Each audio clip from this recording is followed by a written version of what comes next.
Hello and welcome to the Nora Eccles Harrison Museum of Art at Utah State University, or as we often call it, NEMA. Today we're going to experiment with molecules and color through a process called chromatography, explore our new exhibition, Women, Surrealism and Abstraction, and create an original piece of artwork.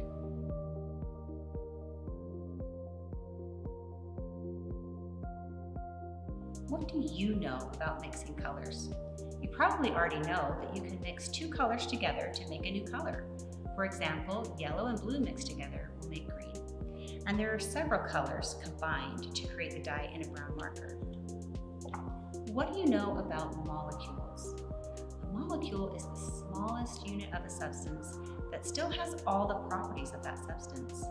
A water molecule, or H2O, can be divided into tinier parts called atoms, but it would no longer be water, but 2 hydrogen atoms and 1 oxygen atom. Let's do a little chemistry and art together. If you want to separate the mixture of chemicals on a molecular level into individual parts, you can use a scientific tool called chromatography, which literally means color writing. Chromatography works to separate unseen materials by dissolving them in a liquid and allowing them to move through something absorbent like paper. Each substance will start and stop moving at a different rate because of the way the individual molecules are built. Each substance will leave a distinct trail behind. Think of chromatography as a race. Waiting on the starting line, you've got a mixture of chemicals, just like runners, all mixed up and bunched together. They're in a stationary phase. When the race starts, they enter a mobile phase. Runners soon begin to spread out because of their different abilities. In exactly the same way, chemicals in a compound will spread out because they travel at different speeds over the stationary solid. Scientists can then analyze and study the individual components to see what makes up that particular compound. Scientists use this method of separation in many important ways. Many materials that appear to be one thing are actually a combination of things. Using chromatography, scientists can determine how much pollution is in the water. They can detect drugs in bodies. They even use the same ink chromatography that we are going to do today to solve crimes by matching documents found at a crime scene to a marker or a pen that belongs to a suspect. Let's go back to our brown marker. Which colors do you think are used to create this brown marker? Do you think the same chemicals and colors are used to make a black marker? Let's do an experiment and find out. For this experiment, we will need several markers. We're going to use black, brown, green, and purple, but you can pick whatever colors you like. A couple of coffee filters. Coffee filters are a great stationary solid because they're absorbent. Cups and water, black construction paper, and a white pencil. First, I'm going to draw a thick line, about 2.5 inches from the center of the coffee filter. Now I'm going to fold the coffee filter to make a point at the bottom and put it in my cups of water. I want the tip of my filter to get in the water, but I don't want the marker to touch the water.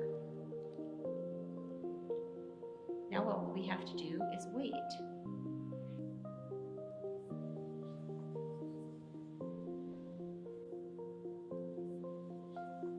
What do we see happening? Are the colors that are separating the ones you expected? Are there different shades of the same color or unexpected colors? The colors that we see furthest from the original line are the chemicals that are the fastest. Now we will put that science to work to create an abstract masterpiece. Thoughtfully select 2 colors to use. Cut your coffee filter into a rectangle. That will be your canvas. On one half, 1 inch or so from the bottom, you'll write your initial in the marker color.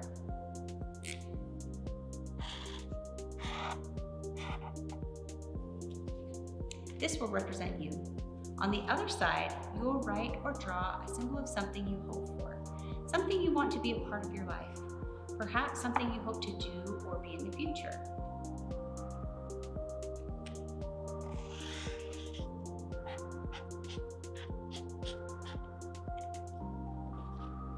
This will take some thought. You may want to choose your color according to this hope. By soaking one end of the coffee filter in the water, and then the other end, the molecules will travel toward the middle and blend together to create a beautiful abstract painting.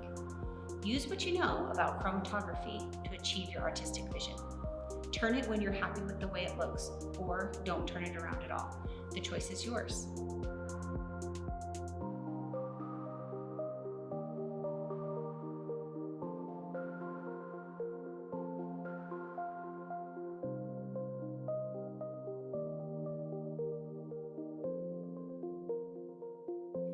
The term abstraction, when applied to art history, can be traced back to the earliest cave drawings by humans.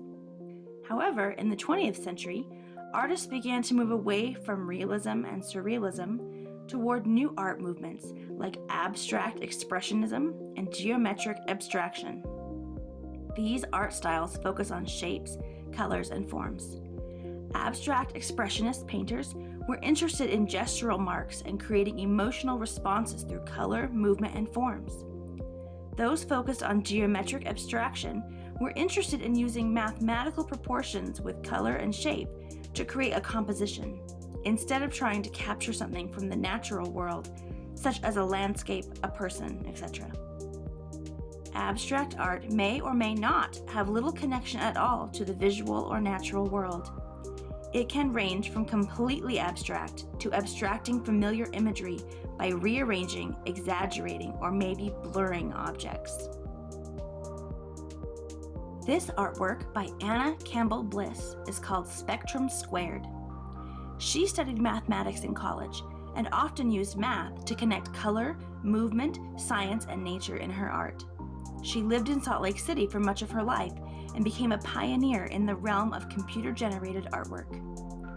In this piece, Anna Campbell Bliss used mathematics to create geometric abstract art with forms, lines, and colors only. The subject is the color, form, line, and nothing more. The shapes and colors are used to express a concept or idea, like order, simplicity, or purity. What words would you use to describe this artwork? What colors do you see? What shapes? Do you see any kind of movement in the artwork?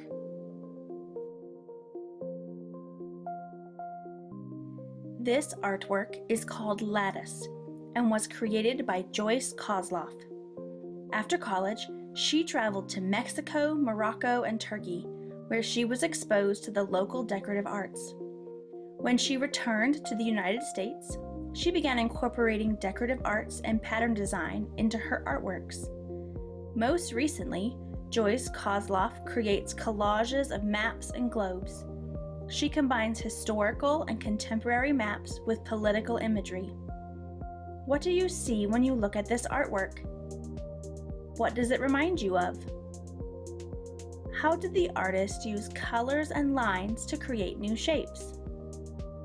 Does this artwork make you think of our chromatography experiment at all? What is similar?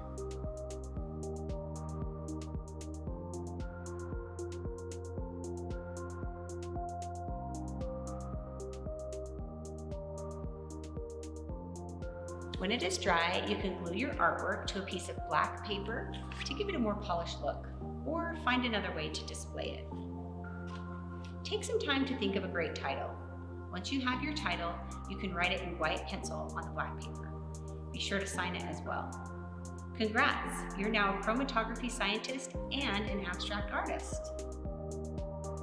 Thank you for joining us here at NEMA to learn more about our exhibition, Women's Surrealism and Abstraction. I hope you have enjoyed experimenting with chromatography, learning about molecules and color, exploring a few of our favorite artworks, and creating your own abstract art.